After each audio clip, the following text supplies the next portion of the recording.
Hello everyone, welcome to my channel. In this video, we will see how to create the tetrahedral mesh in ANSYS Workbench. So first of all, we will select a module. Let's select static structural. Left click on geometry, right click, go to import geometry and click on browse. I have prepared a CAD model for this. This is a CAD model of a crankshaft. I will open it in ANSYS. Now the geometry is imported. Now double click on model browser so that it will open in the ANSYS mechanical environment. It will take some time. Now you can see a new mechanical module is open here and the CAD model is open in mechanical environment. If you want to assign a material to this part, you can go to the workbench. You can go to the engineering data, double click on it. You can see a by default material structural steel here. If you want a new material, you can go to engineering data source, or you can select any other material which is present in ANSYS library. For example, you can click on general non-linear materials.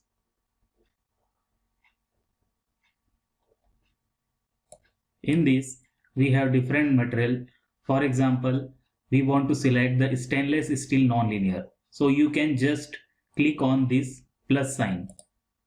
Again, click on engineering data source. You can see the stainless steel non-linear is now added to the library. Now you can go to the mechanical, click on mechanical browser. You can right click on materials and click on refresh material. Now go to the geometry. Since a single part is available here, you can click on this part. The material section, you can see the assignment is structural steel. You can double click on it.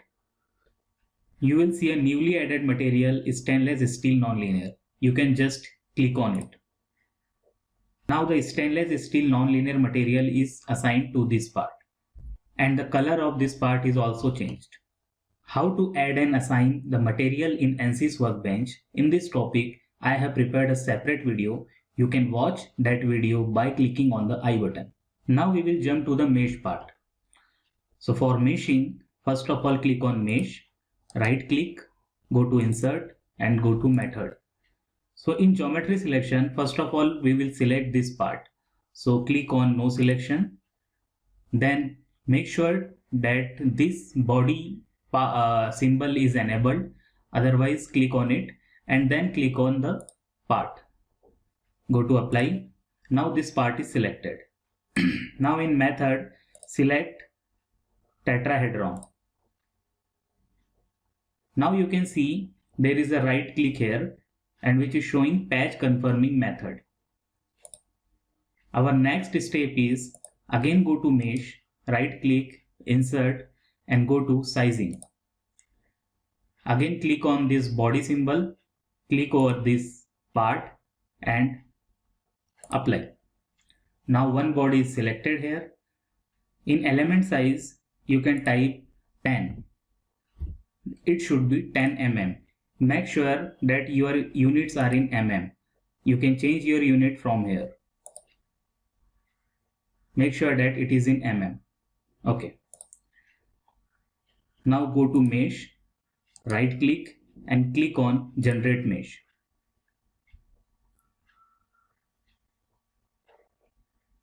It will take some time for meshing. Now you can see the mesh is created.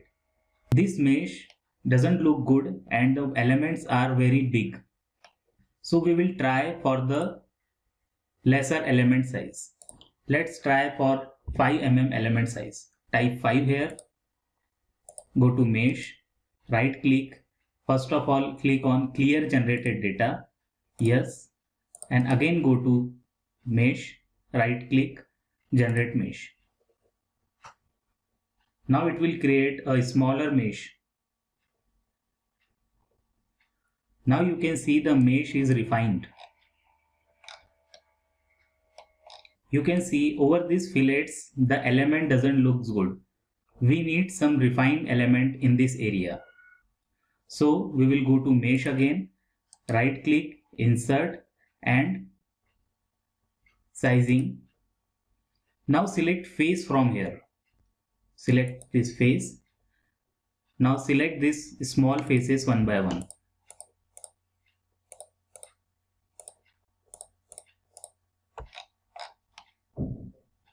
Here all faces are selected. Select these faces also. While selecting, you can press the control button so that all the faces selected at one time. You can select this face also. Don't forget to press the control button while select more than one face.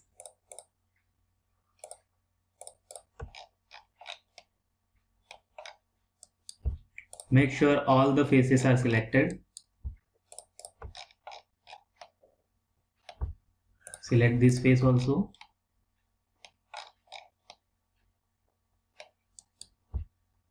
These faces are also important.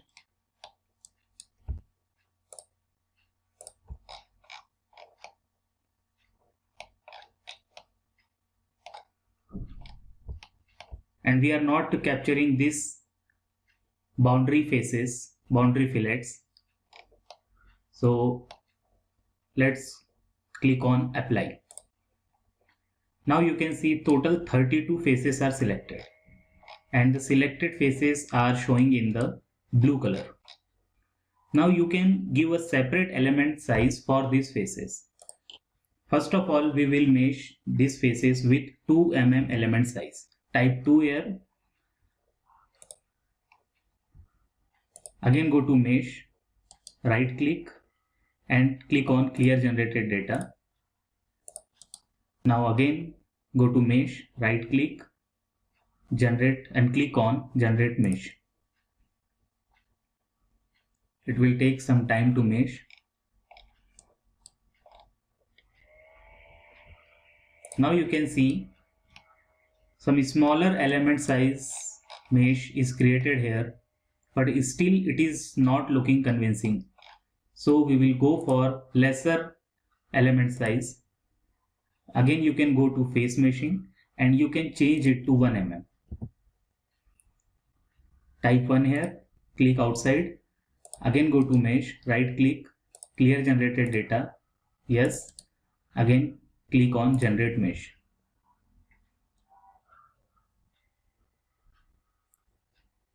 Now you can see the mesh is improved in these smaller surfaces, but the transition of mesh between these smaller faces and the other faces of this part doesn't look good. So what we can do, we can reduce the body sizing. So just click on body sizing. Instead of 5 mm element size to the whole body, we will just try for 3 mm. Type 3 here, click outside, go to mesh, click on clear generated data and again click on generate mesh.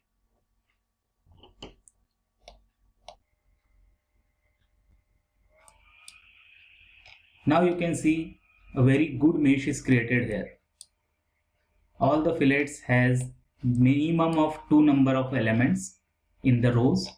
Also the transition between the other faces of the parts is also very good. You can see here also the transition, mesh transition is very good here. See. So if you like this video, kindly share this video with your friends and also click on like and subscribe button for more such important videos. Thanks for watching.